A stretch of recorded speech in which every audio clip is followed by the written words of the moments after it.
Bonjour, bonjour, de retour à la chaîne Cohéritier du Royaume des Cieux, un endroit où le Seigneur étend, transforme des femmes qui étaient ordinaires pour les rendre extraordinaires. Je vous dis que c'est une histoire particulière que nous allons vivre aujourd'hui. Une histoire d'une femme qui n'était pas appelée à vivre une destinée aussi extraordinaire.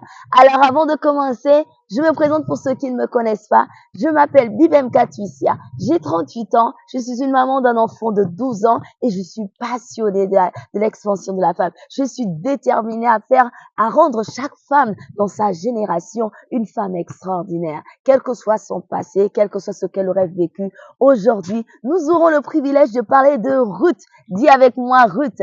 Ruth est une femme qui a eu un parcours assez particulier d'une maison d'un peuple qu'on appelait les Moabites. Mais Ruth a su tenir une dimension que n'importe qui n'avait pas saisie, même pas sa belle-sœur. Elle n'avait pas saisi cela. Mais Ruth a compris une chose. Elle a suivi Naomi, qui était vide de tout. Mais elle a dit, où tu iras, j'irai. Où ton Dieu sera, je serai. Où tu habiterais, je serai avec toi. Nous allons parler de Ruth tout à l'heure au travers de la vie de Naomi. Avant de tout commencer, nous allons aller dans la parole de Dieu. Avec moi, dis avec moi, parole de Dieu. Amen. Alors, simplement, dans le livre de Ruth, donc le malheur de Naomi, qui est la belle-mère de Ruth et qui avait 2 fils et un mari qui sont tous morts. D'accord? Je vous plante le décor. Et comme Naomi a vu ça, elle a dit non, elle va renvoyer ses belles-filles. Et ces belles-filles vont simplement aller rejoindre leur peuple puisqu'elles étaient dans un âge avancé. Elles ne pouvaient pas leur redonner un homme. Mais même pour cela, il fallait que l'homme devienne homme avant qu'elle ne les épouse. Elle a décidé donc de pouvoir libérer ses belles-filles pour qu'elles puissent aussi avoir l'occasion de pouvoir retrouver un autre mari, pour pouvoir engendrer ou bien fonder leur génération future. Mais ce qui est très particulier, dis avec moi très particulier, c'est l'histoire de Ruth. L'histoire de Ruth est l'histoire de toutes nombreuses femmes chrétiennes qui se disent, ah, il me faut mon Boaz. Ah, vous savez de quoi je parle? Mon Boaz. Nous tous, on a parlé du Boaz. Mais le Boaz n'est pas souvent comme on pense, n'est-ce pas? Le Boaz, il a souvent une image qu'on ne s'attend le moins. Mais Ruth, elle s'est attachée à Naomi, sa belle-mère. Dans les Écritures, il est écrit, dans le livre de Ruth, chapitre 1, verset 15. Naomi dit à Ruth, voici ta belle-sœur est retournée vers son peuple et vers ses dieux. Retourne comme ta belle-sœur. Déjà, ce qui est particulier, c'est que Naomi est une femme qui avait déjà vu une vie extraordinaire. Il n'y avait rien qui prévoyait qu'elle aurait un malheur aussi compliqué, de perdre son mari et ses 2 fils. C'est-à-dire qu'il n'y avait aucun moyen de pouvoir reproduire quoi que ce soit. Mais notre sœur Ruth a dit non. Ruth dit répondit, ne me presse pas de te laisser de retourner loin de toi. Où tu iras, j'irai. Où tu demeureras, je demeurerai. Où ton peuple sera, mon peuple sera. Ton Dieu sera, mon Dieu sera. Où tu mourras, je mourrai. Et j'y resterai enterré. Que l'Éternel me traite dans toute sa rigueur si autre chose que la mort vienne à me séparer de toi. Waouh! Vous avez déjà vu une belle fille qui dit ça à sa belle-mère? Non, il faut savoir que la fille, elle aimait vraiment le fils de cette femme. Elle s'est dit, cette femme-là n'avait plus de mari. Cette femme n'avait même plus mon mari qui est son fils.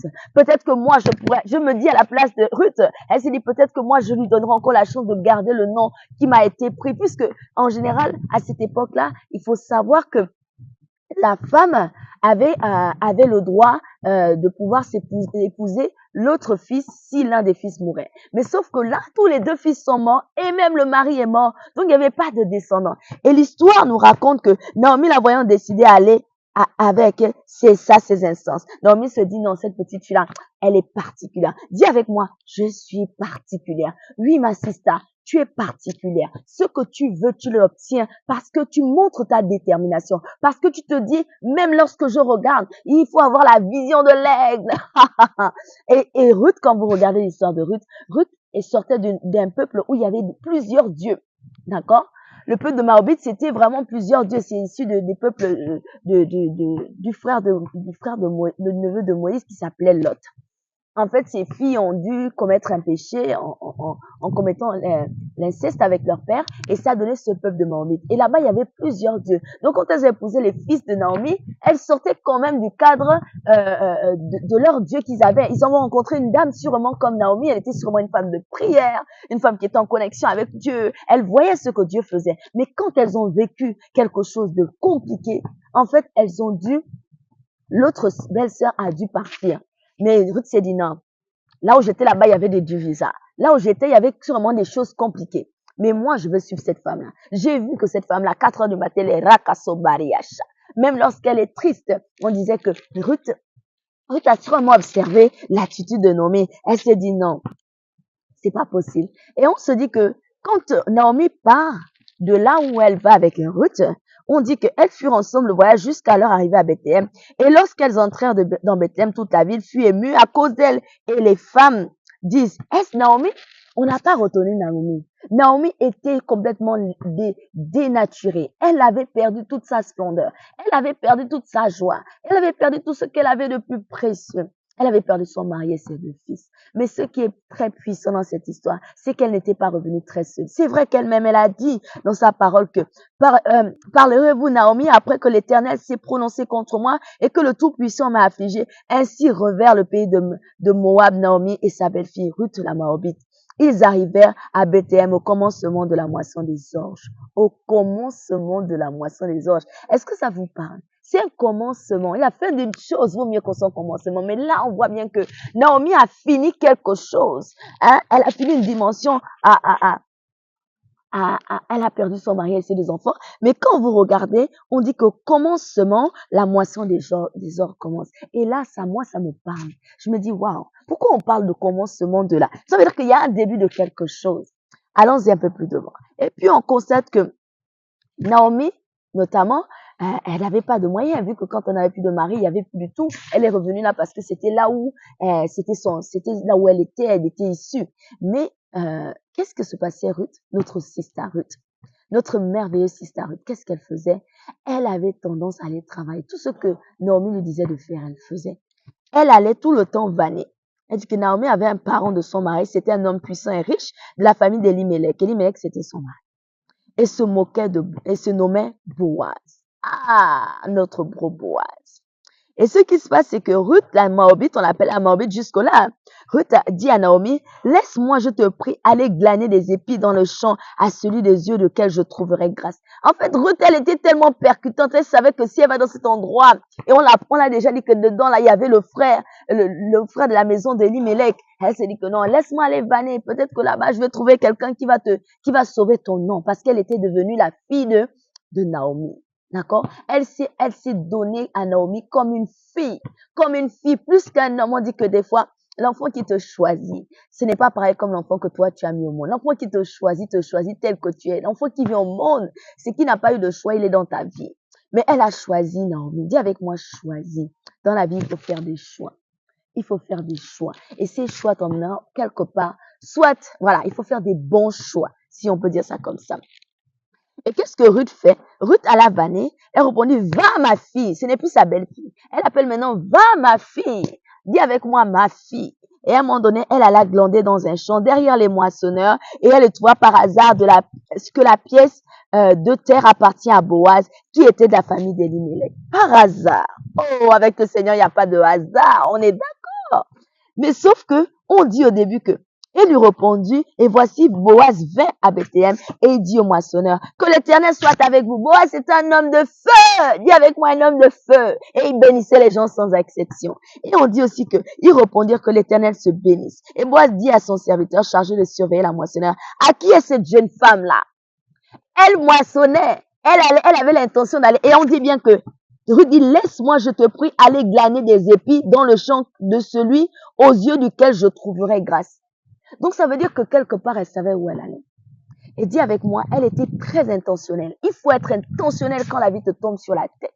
Il faut être intentionnel lorsque tu vas aller quelque part. Il faut que tu sois intentionnel de manière à ce que tu vas obtenir, c'est dans l'intention et dans la sagesse que tu vas obtenir. Et notre sister Ruth, elle était très intentionnelle. Et plus tard, on dit que on demande que, mais à qui est cette jeune femme-là? Et puis, le serviteur chargé de surveiller les moissonneurs répondit, c'est une jeune femme moabite qui est revenue avec Naomi du pays de Moab. Donc, en fait, ils étaient en Moab et il est venu avec la Moabite. Et quand la Moabite est arrivée, on dit qu'elle est venue avec Naomi. Ça veut dire que, à ce moment-là, Boaz se dit que Naomi, ma belle-sœur de long time ago, oui, c'est ça. Et donc, à un moment donné, cette jeune femme moabite qui est devenue avec Naomi, elle dit, permettez-moi de glaner, de ramasser les épis entre les gerbes derrière les moissonneurs. Notre sœur Ruth savait déjà qui était Boaz, n'est-ce pas? Puisqu'on le dit dès le départ qu'il était dans la maison d'Elimelech, elle savait de quoi il s'agissait. Mais elle avait aussi une bonne conseillère, c'est-à-dire Naomi. Et à un moment donné, depuis ce matin qu'elle est venue, elle a été debout jusqu'à présent et ne s'est reposée aucun moment. Elle a montré sa détermination. Elle a montré que c'était une femme de travail. Elle a montré qu'elle était capable de travailler même avec des hommes. Elle était la seule femme sûrement dans la zone parce qu'on dit que quelle est cette jeune femme-là? Qu'est-ce qu'elle fait là? Comment elle peut travailler les choses des hommes? Mais elle travaillait parce qu'elle savait que sa belle-mère n'avait pas de fils à part elle. Elle était la fille et le fils de sa belle-mère. Donc il fallait qu'elle soit une femme de force et de caractère. Et surtout le travail. Et à mon Boaz dit à Ruth, écoute ma fille, ne va pas glaner dans un autre champ, ne t'éloigne pas d'ici et reste avec les servantes. Regarde où l'on moissonne dans le champ et va après d'elle. J'ai défendu mes serviteurs de te toucher. Ah, le Boaz, il est très intentionnel. Hein? Il dit, ne va pas trop loin, reste à vanner autour de chez moi là. On a déjà dit à Boaz qu'elle est de la maison d'Elimelech.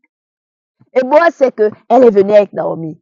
Et Ruth sait que le Boaz dont on parle là, c'est de la maison d'Elimelech. Donc, elle comprend déjà qu'il y a des positions à faire. Et quand tu auras soif, tu iras au vase et tu boiras ce que les serviteurs auront puisé. Donc, elle n'aura plus à puiser, elle n'aura plus à travailler comme elle travaillait doublement. Là, à ce moment, Boaz, dont on parle, nos sisters, quand un homme vient dans ta vie, il ne te favorise pas. Il ne facilite pas ta vie. Il ne t'aide pas à être dans un environnement dans lequel tu ne dois manquer de rien. Tu dois toujours travailler. Donc, sache que c'est ton Boaz qui arrive. Parce qu'il fait tout pour te mettre à l'aise. Il t'aide à t'améliorer. Il te donne la position pour que tu deviennes quelqu'un d'extraordinaire. Il met tout à disposition. Il ne veut pas que tu te perdes. Il te crée un environnement solvable pour que tu puisses dans une situation ou une autre t'en sortir. Et c'est ce que Boaz nous a montré. Et Boaz dit et finalement, et quand tu auras soif, tu iras boire. Et dit, alors tomba sur sa face et se prosterna, et notre sister tomba sur sa face et se prosterna et lui dit, comme ai-je trouvé grâce à tes yeux? Ah, notre sister est intentionnelle. Pour que tu t'intéresses à moi et moi qui suis une étrangère. Et Boaz lui répondit, on m'a rapporté tout ce que tu as fait pour que ta belle-mère, depuis la mort de ton mari, et comment tu as quitté ton père et ta mère, et le pays de ta naissance pour aller vers un peuple que tu ne connaissais pas auparavant. Que l'Éternel te rende ce que tu as fait, et que ta récompense soit entière de la part de l'Éternel, le Dieu d'Israël, sous les ailes duquel tu es venu te réfugier. Elle est venue se réfugier derrière le Dieu Tout-Puissant, ma chérie. Sache que même si le Boaz tarde, mais si tu as quelqu'un qui prend conscience, qui te bénit, qui ne cherche pas à te rabaisser, qui ne cherche pas à te limiter, mais qui te dit qui t'encourage et surtout notre témoignage est une révélation de notre vie future. Faut savoir que tout ce qu'on fait, tout le monde voit, n'est-ce pas? Tout le monde voit. Et cette dimension-là, Boaz lui a répondu ce qu'on lui avait rapporté. Et Boaz l'a béni. Et elle dit, oh, que je trouve grâce à tes yeux, mon Seigneur, car tu m'as consolé et tu m'as parlé au cœur de ta servante. Et pourtant, je ne suis pas moi comme l'une de tes servantes. Au moment du repas, Boaz dit à Ruth, approche et mange du pain et trempe ton morceau dans le vinaigre. Boaz, il est fort et intentionnel. Mais Ruth, elle est toujours dans la soumission. Elle sait ce qu'elle veut, mais elle va dans la douceur. Elle se révèle pas. Elle ne montre pas trop ses intentions. Elle attend de rentrer à la maison pour aller dire, maman, voilà ce que j'ai vécu. Comment on fait? Comment on fait pour arriver? À un moment donné, qu'elle gagne aussi dans les gerbes. Et à un moment donné, elle s'assit à côté du moissonneur et lui donna du grain de rôti. Et elle mangea et rassasiait. Elle garda le reste pour sa belle-mère. Elle se avec sa belle-mère. Puis elle se leva pour glaner. Boaz donna cet ordre à ses serviteurs. Qu'elle glane aussi entre les gerbes, ne l'inquiétez pas. Et même ôtez pour elle des herbes, quelques épis, et que vous la laissez glaner sans lui faire de reproches. Donc, tout est fait de manière à ce que Boaz la mette à l'aise. Malgré aussi son témoignage et son attitude, Boaz la met vraiment dans une condition vraiment de quelqu'un d'extraordinaire. Est-ce qu'il n'y a pas suffisamment de révélations aussi claires? Parce que des fois, on entend que, oh, la vision, le prophète a dit. Mais tant que on pratique, la personne ne montre pas ce qu'il faut pour toi. Il faut qu'à un moment donné, tu comprennes que non. Là, le Boaz, là, c'est pas Boaz. Ça doit être Boaza, ou Boazed, ou Boza. Mais c'est pas Boaz. Amen. Boaz, c'est quelqu'un, c'est un gentleman. Boaz, c'est quelqu'un qui t'établit et qui t'emmène à faciliter même quand tu es en train de travailler, il dit non, faut diminuer même son travail.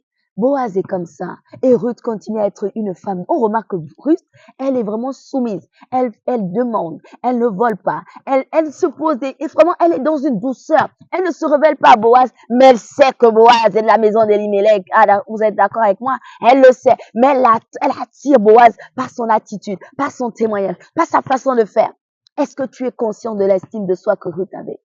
Ruth avait l'estime de soi. Elle savait que elle était la fille de Naomi maintenant. Elle n'était plus la Moabite. Elle n'était plus avec les faux dieux de Moab. Elle était vraiment une fille de la descendance de Moabite. Et quand vous voyez que, au fur et à mesure, Boaz la favorise, on dit que sa belle-mère, et sa belle-mère lui dit, où vas-tu gagner aujourd'hui? Où es-tu à travailler? Béni soit celui qui s'est intéressé à toi.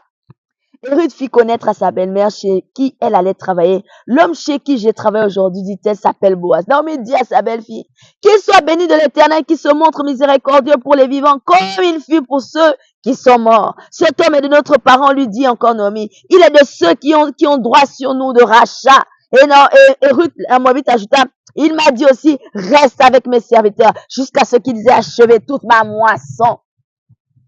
Alléluia. Tu peux avoir tout perdu. Tu peux ne pas voir clair. Mais quelque part, le Seigneur suscite l'impossibilité. Même lorsque tu n'as rien, c'était le cas de Naomi et moi-même. Et Ruth, sa belle-fille. Et à un moment donné, Naomi donne des conseils à Ruth. Elle donne des conseils. Elle dit à ma belle-fille, ma fille, je voudrais assurer ton repos afin que tu fusses heureuse. Et maintenant, Boaz, avec les servants de lesquels tu n'es pas notre parent, voici, il doit vanner cette nuit les orges qui sont dans l'air. Lave-toi et oins-toi, puis remets les habits et descends en l'air.